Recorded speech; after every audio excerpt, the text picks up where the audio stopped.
आता बातमी मीरा भाईंदरमधून आहे. मीरा भाईंदरमधल्या एका कौटुंबिक वादाने अत्यंत धोकादायक वळण घेतलेलं बघायला मिळालं. असं कारण तिकडे एक वाद झाला आणि ज्यामध्ये आईला वाचवण्याच्या प्रयत्नात या मुलावर तो चाकू हल्ला झाला आणि त्या मुलाचा या चाकू हल्ल्यामध्ये मृत्यू झाला. या घटनेमुळे परिसरात खळबळ उडाली आहे.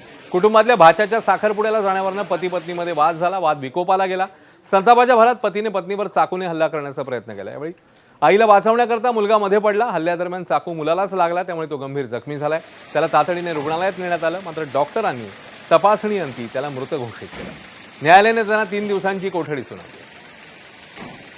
आरोपी जो आहे बिंदेश कुमार काशीप्रसाद सोनी याने तिच्या अंगावर हल्ला केला चाकूने आणि त्यांचा मुलगा जो आहे अभय, त्याचं वय वर्ष आहे 24, हा मध्ये त्यांना त्याच्या आईला वाचवायला गेला. तर त्यावेळेस आरोपी त्याने रागाच्या भरात तो चाकू त्याला मारला आणि त्याला तो जखम झाली आणि त्याच्या अतिस्रावामुळे किंवा त्याच्या अंतर्गत रक्तस्रावामुळे त्याचा मृत्यू झालेला आहे. आरोपी बिंदेश कुमार हा मिळालेला आहे. त्याला पोलिसांनी अटक केलंय आणि मान्य न्यायालयासमोर त्याला हजर केलं तर त्याला 3 दिवसाची पोलीस कस्टडी मिळालेली आहे.